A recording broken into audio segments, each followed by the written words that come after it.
Halo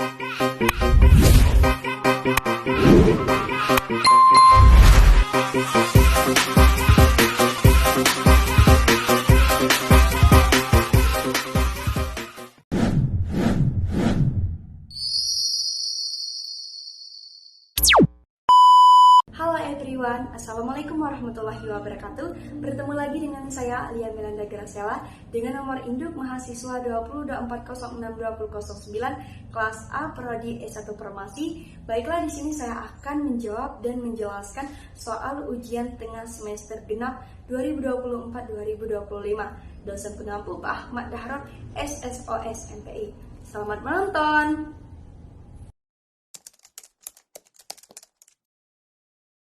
Peran saya dalam menyikapi ketahanan nasional di bidang pendidikan adalah menjadi bagian dari solusi dan kemajuan bangsa, baik melalui pengembangan diri, penyebaran nilai kebangsaan, keterlibatan sosial, maupun dukungan terhadap pemerataan pendidikan. Semua ini sejalan dengan cita-cita kemerdekaan Indonesia untuk mencerdaskan kehidupan bangsa dan membentuk generasi yang cerdas, berkarakter, dan siap menghadapi tantangan global. Saya memiliki peran penting dalam mendukung dan memperkuat ketahanan nasional di bidang pendidikan, yaitu satu, menyebarkan nilai-nilai kebangsaan dan nasionalisme. Sebagai warga negara, kita harus menanamkan dan menyebarkan nilai-nilai Pancasila, semangat persatuan, toleransi, dan cinta tanah air, terutama dalam lingkungan pendidikan. Hal ini penting agar generasi muda tidak hanya pintar secara akademik, tetapi juga memiliki karakter kuat dan rasa tanggung jawab terhadap bangsa dan negara. 2. Aktif dalam kegiatan pendidikan dan sosial. Saya berupaya terlibat aktif dalam kegiatan yang mendukung pendidikan, seperti menjadi relawan pengajar, mengikuti pelatihan, atau mengedukasi masyarakat melalui media sosial dan teknologi. Ini merupakan kontribusi nyata dalam memperluas akses dan kualitas pendidikan bagi masyarakat luas, termasuk mereka yang berada di daerah wilayah terpencil. 3. Mendukung pemerataan dan akses pendidikan. Saya juga mendukung program-program pemerintah maupun inisiatif masyarakat yang bertujuan untuk membuka akses pendidikan yang adil dan merata. Ketahanan nasional akan kuat jika semua anak bangsa mendapatkan hak atas pendidikan yang layak tanpa diskriminasi, karena pendidikan yang inklusif akan melahirkan generasi yang kuat dan berdaya. 4. Menjadi pribadi yang kritis dan solutif. Ketahanan di bidang pendidikan juga perlu dijaga dengan cara bersikap kritis terhadap kebijakan yang tidak berpihak pada kepentingan rakyat dan mencarikan solusi atas masalah pendidikan. Dengan berdiskusi, menulis, atau berpartisipasi dalam forum-forum ilmiah dan sosial, saya bisa menyuarakan aspirasi masyarakat demi perbaikan sistem pendidikan nasional. Dan yang terakhir, menjaga semangat belajar dan berbagi ilmu. Dengan terus belajar dan meningkatkan kompetensi, saya ikut menciptakan sumber daya manusia yang cerdas, kritis, dan berkarakter. Ini adalah fondasi utama untuk mewujudkan cita-cita kemerdekaan dan mencerdaskan kehidupan bangsa. Sebagai warga negara Indonesia yang tinggal di Kabupaten Ogan Komering Ulu, Oku Batu Raja, saya menyadari bahwa wawasan Nusantara bukan hanya konsep di tingkat nasional, tetapi juga harus diterapkan dalam lingkup daerah. Wawasan Nusantara mengajarkan bahwa setiap wilayah dari Sabang hingga Merauke memiliki peran penting dalam menjaga keutuhan, pemersatuan, dan pembangunan bangsa. Oleh karena itu, saya meyakini bahwa membangun bangsa dimulai dari membangun kesadaran di daerah tempat saya tinggal. Wawasan saya di lingkup daerah dimulai dari rasa cinta dan kepedulian terhadap Batu Raja, kota yang menjadi tempat saya tumbuh dan berkembang. Saya melihat betapa beragamnya masyarakat di Oku, baik dari segi budaya, agama, maupun latar belakang. Dari keberagaman ini saya belajar bahwa harmoni dan persatuan adalah kekuatan yang harus dijaga bersama. Dalam kehidupan sehari-hari, saya berusaha aktif dalam kegiatan sosial dan kemasyarakatan yang mendorong semangat gotong royong seperti kerja bakti lingkungan, peringatan Hari Besar Nasional, dan kegiatan pemuda. Saya percaya bahwa melalui keterlibatan aktif di tingkat lokal, saya turut memperkuat ketahanan sosial dan persatuan yang merupakan inti dari wawasan Nusantara. Selain itu juga saya memiliki kepedulian terhadap pelestarian budaya lokal Oku, seperti tradisi, bahasa, dan kesenian daerah. Saya percaya bahwa mencintai budaya sendiri adalah bagian dari mencintai Indonesia dengan memperkenalkan dan melestarikan budaya lokal kepada generasi muda. Kita turut menjaga jati diri bangsa di tengah arus globalisasi. Di bidang pendidikan, saya mendukung pemerataan akses belajar dan pentingnya pendidikan karakter. Saya yakin bahwa generasi muda di Oku perlu dibekali dengan nilai-nilai kebangsaan dan wawasan kebinekaan agar mampu menjadi pemimpin masa depan yang tangguh dan cinta tanah air. Dengan semangat wawasan Nusantara, saya ingin menjadi bagian dari masyarakat daerah yang berpikir maju, tetapi tetap menjunjung tinggi nilai-nilai lokal dan nasional. Saya percaya bahwa membangun Indonesia dimulai dari membangun kesadaran cinta daerah, cinta budaya, dan cinta persatuan di tempat saya tinggal, Batu Raja, Kabupaten Ogan Komering Ulu. Hak asasi manusia atau bisa disebut dengan HAM di Indonesia dijamin dalam konstitusi negara, yaitu Undang-Undang Dasar Negara Republik Indonesia tahun 1945 dan secara lebih rinci diatur dalam Undang-Undang Nomor 39 Tahun 1999 tentang hak asasi manusia. Dalam konstitusi ditegaskan bahwa hak asasi melekat pada setiap manusia tanpa kecuali dan negara memiliki kewajiban untuk melindungi seluruh tumpah darah Indonesia, termasuk kelompok yang rentan seperti perempuan dan anak-anak. Berikut hak-hak wanita dalam Undang-Undang HAM. Perempuan memiliki hak yang sama seperti laki-laki dan juga hak khusus sebagai bentuk perlindungan dari potensi diskriminasi dan kekerasan. Undang-Undang Nomor 39 Tahun 1999 mengatur pasal 45 menegaskan bahwa hak wanita dilindungi dan dijamin setara dengan hak laki-laki dalam kehidupan berbangsa, bernegara, dan bermasyarakat.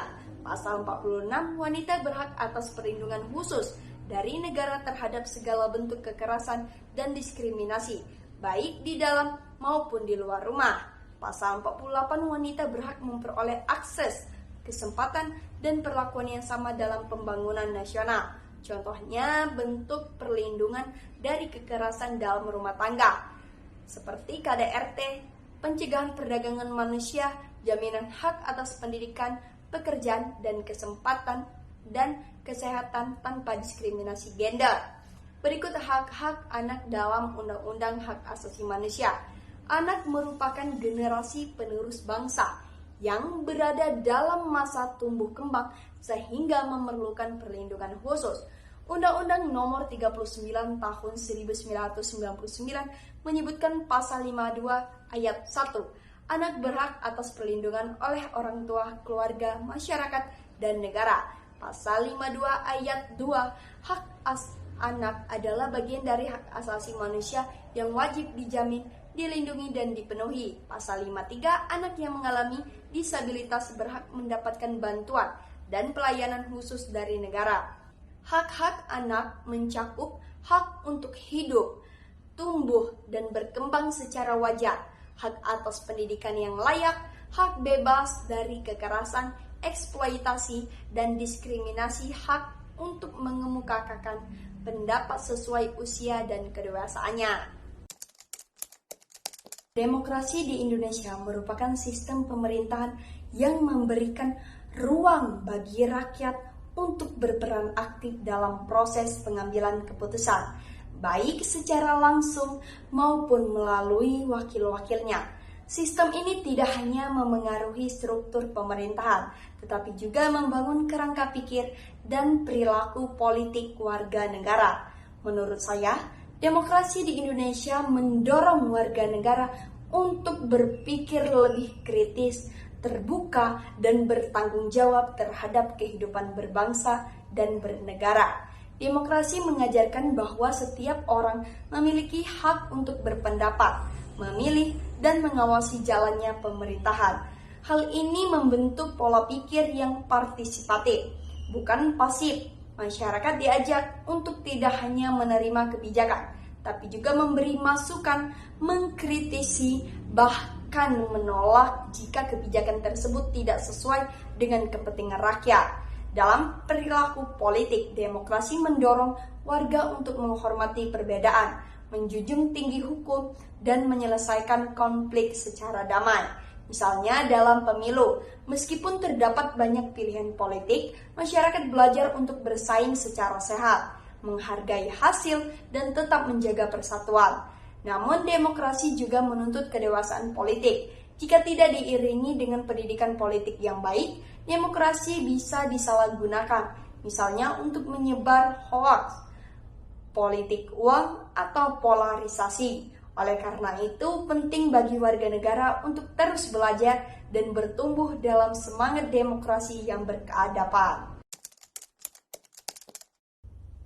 Berikut adalah penjelasan hak dan kewajiban warga negara sesuai dengan Undang-Undang 1945.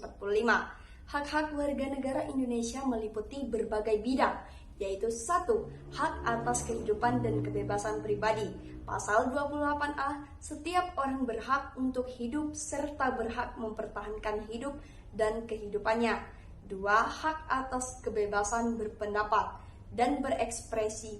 Pasal 28E ayat 3, setiap orang berhak atas kebebasan berserikat, berkumpul, dan mengeluarkan pendapat.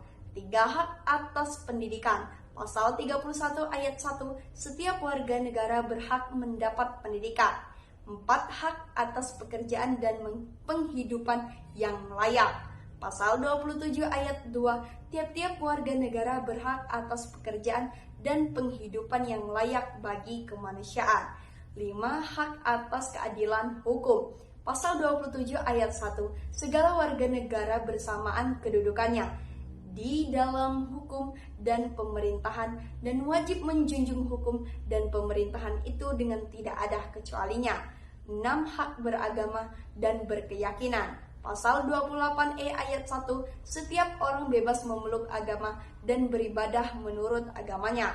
7. Hak untuk ikut serta dalam pemerintahan. Pasal 28D ayat 3, setiap warga negara berhak memperoleh kesempatan yang sama dalam pemerintahan. Selain hak, Undang-Undang Dasar 1945 juga menegaskan kewajiban warga negara, yaitu 1. Wajib menjunjung hukum dan pemerintahan. Pasal 27 ayat 1, warga negara wajib menjunjung hukum dan pemerintahan tanpa kecuali. 2. Wajib ikut serta dalam upaya pembelaan negara. Pasal 27 ayat 3, setiap warga negara berhak dan wajib ikut serta dalam upaya pembelaan negara. 3. Wajib mengikuti pendidikan dasar. Pasal 31 ayat 2, setiap warga negara wajib mengikuti pendidikan dasar, membiayainya.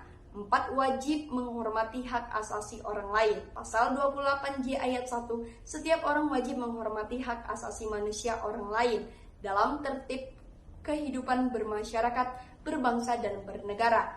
5. Wajib tunduk pada pembatasan yang ditetapkan demi kepentingan umum. Pasal 28J ayat 2, dalam menjalankan hak dan kebebasannya, setiap orang wajib tunduk kepada pembatasan yang ditetapkan undang-undang untuk menjamin pengakuan, penghormatan terhadap hak orang lain. Kesimpulannya, Undang-Undang Dasar 1945 menjamin hak-hak warga negara dalam berbagai bidang kehidupan seperti pendidikan, pekerjaan, kebebasan berpendapat, dan perlindungan hukum. Di sisi lain, warga negara juga memiliki kewajiban untuk menghormati hukum, berpartisipasi dalam pembelaan negara, mengikuti pendidikan, dan menjaga ketertiban umum. Hak dan kewajiban tersebut bersifat seimbang dan saling mendukung demi terciptanya kehidupan berbangsa dan bernegara yang adil dan harmonis. Negara adalah organisasi politik yang memiliki wilayah, penduduk, pemerintahan, dan berkedaulatan. yang berfungsi untuk mengatur dan mengendalikan kehidupan masyarakat di bidang wilayahnya. Negara memiliki kekuasaan tertinggi yang sah dan ditaati oleh rakyat serta bertanggung jawab untuk menciptakan kesejahteraan, keamanan, dan ketertiban bagi seluruh warga negara.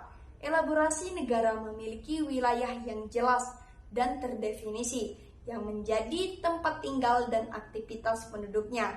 Negara memiliki penduduk yang terdiri dari individu-individu yang tinggal dan menjadi bagian dari masyarakat di wilayah tersebut.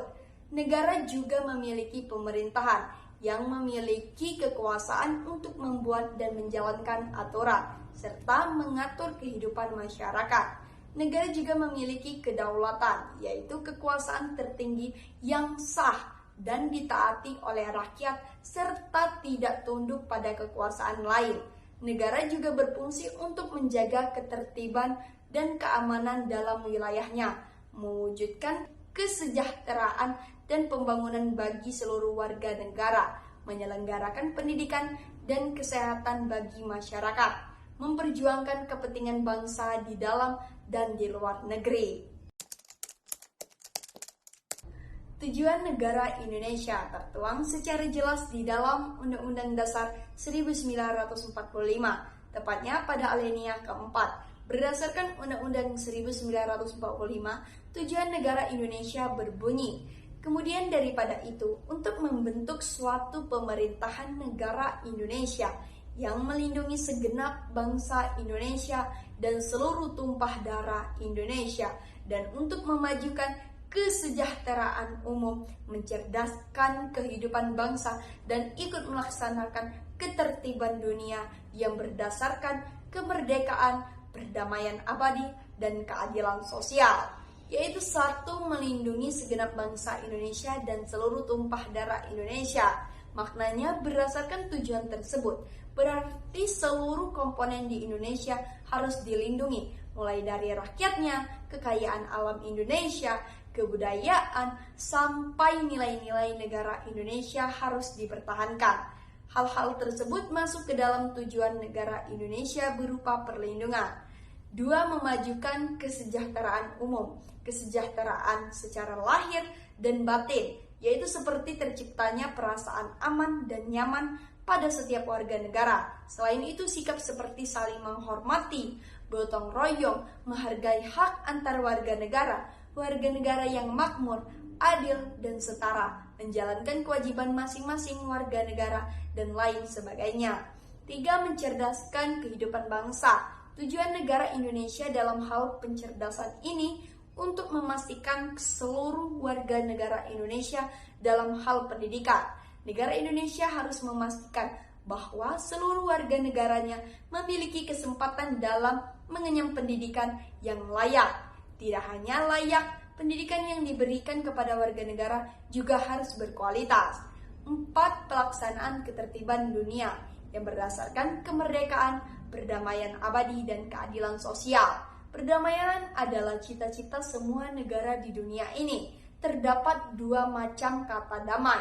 Di dalam ilmu politik, kata damai memiliki arti perdamaian di dalam sebuah negara dan perdamaian di luar negara. Kerjasama tersebut juga dilandasi dengan nilai-nilai perdamaian serta keadilan sosial. Semboyan Bhinneka Tunggal Ika berarti berbeda-beda tetapi tetap satu. Memiliki arti bahwa meskipun Indonesia memiliki banyak keragaman suku, agama, budaya, dan bahasa, namun seluruh perbedaan tersebut tetap bersatu dalam satu kesatuan bangsa dan negara. Hal ini menegaskan bahwa keberagaman adalah kekayaan yang harus dijaga dan diperkokoh, bukan menjadi faktor perpecahan. Bhinneka atau beraneka ragam, Indonesia dikenal sebagai negara dengan keberagaman yang luas, baik dari segi suku, agama, ras, budaya, maupun bahasa. Setiap kelompok memiliki identitas dan ciri khas masing-masing, sementara tunggal atau satu. Meskipun berbeda, seluruh elemen keberagaman tersebut tetap menjadi satu kesatuan yang utuh sebagai bangsa Indonesia. Sedangkan IKA adalah itu, mengacu pada persatuan dan kesatuan tersebut yang menjadi tujuan dan identitas nasional. Makna dan fungsi Bhinneka Tunggal Ika Pemersatu, yaitu semboyan ini berfungsi sebagai pengikat antar masyarakat Indonesia yang beragam sehingga memiliki tetap dapat hidup berdampingan dalam harmoni dan kedamaian. Pencegah perpecahan Bhinneka Tunggal Ika mengingatkan bahwa keberagaman bukan untuk menciptakan konflik atau perpecahan, melainkan menjadi modal utama untuk membangun bangsa yang kuat dan maju. Landasan nasionalisme semboyan ini menjadi landasan kuat bagi nasionalisme masyarakat Indonesia yang mendorong mereka untuk bangga setiap bangsa Indonesia dan bersatu dalam mencapai tujuan bersama. Toleransi dan pemersatuan Bhinneka Tunggal Ika mengajarkan pentingnya toleransi antar umat beragama, suku, dan budaya, serta mendorong persatuan dalam mencapai kemajuan nasional. Memperkuat identitas bangsa dengan menjaga dan menghargai keberagaman bangsa Indonesia dapat membangun identitas nasional yang kuat dan unik. Sebagai mahasiswa, kita memiliki peran penting dalam masyarakat karena kita adalah generasi penerus bangsa. Oleh karena itu, tuntutan untuk menjadi cerdas, kritis, dan aktif berwarga negara adalah bagian dari tanggung jawab kita. Berikut adalah beberapa alasan mengapa mahasiswa dituntut untuk menjadi cerdas, kritis, dan aktif. 1. Pendidikan kewarganegaraan. Mahasiswa memiliki pengetahuan dan pemahaman mendalam tentang isu-isu sosial, politik, dan ekonomi yang memungkinkan mereka untuk memahami kompleksitas masalah dan menawarkan solusi yang konstruktif. 2. Generasi penerus. Mahasiswa adalah generasi penerus yang akan memimpin bangsa di masa depan. Mereka harus memiliki pemahaman yang kuat tentang nilai-nilai kebangsaan, demokrasi, dan hak asasi manusia. 3. Partisipasi aktif. Mahasiswa memiliki kesempatan untuk terlibat dalam berbagai kegiatan sosial, politik, dan budaya, serta berpartisipasi dalam pengambilan keputusan yang mempengaruhi masyarakat. 4. Peran sebagai agen perubahan. Mahasiswa dapat menjadi agen perubahan yang membawa kemajuan bagi masyarakat. Mereka dapat menggunakan pengetahuan dan keterampilan mereka untuk perubahan positif. 5. Tantangan global. Mahasiswa juga harus memiliki pemahaman yang kuat tentang tantangan global dan masalah-masalah yang dihadapi oleh bangsa dan negara kita. Ini termasuk perubahan iklim, kemiskinan, dan ketimpangan sosial. Civil society atau masyarakat madani adalah bagian dari masyarakat yang terdiri dari organisasi-organisasi sosial non-pemerintah seperti komunitas, LSM, organisasi keagamaan, kelompok pemuda, dan lembaga adat yang berperan aktif dalam kehidupan sosial, politik, dan budaya secara mandiri dan tanggung jawab.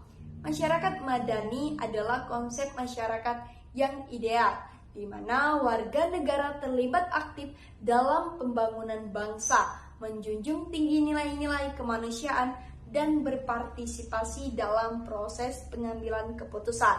Konsep ini menghasilkan perkembangan dan pertumbuhan budaya bangsa melalui peningkatan partisipasi, kemandirian, pluralisme dalam berbagai aspek kehidupan. Masyarakat madani berperan penting dalam perkembangan dan pertumbuhan budaya bangsa, yaitu 1. Menjaga keberagaman budaya. Organisasi masyarakat sering menjadi pelestari nilai-nilai lokal, tradisi, dan kearifan budaya daerah yang memperkaya identitas nasional. 2. Mendorong partisipasi warga. Civil society menciptakan ruang dialog dan aksi sosial yang memungkinkan masyarakat turut serta dalam pengambilan keputusan dan pengawasan terhadap kebijakan publik. 3. Membangun etika sosial dan solidaritas. Masyarakat madani mendorong praktik hidup yang menjunjung tinggi moral, saling menghormati, dan gotong royong sebagai bagian dari budaya bangsa. 4. Menjadi penyeimbang kekuasaan. Dengan kebebasan berorganisasi dan berpendapat, masyarakat madani turut mengawasi jalannya pemerintahan agar tetap berpihak kepada kepentingan rakyat. Oleh karena itu, bukan hanya pelengkap dalam sistem demokrasi, tetapi juga kekuatan moral dan budaya yang memperkuat fondasi bangsa Indonesia sebagai bangsa yang beradab, plural, dan berbudaya tinggi.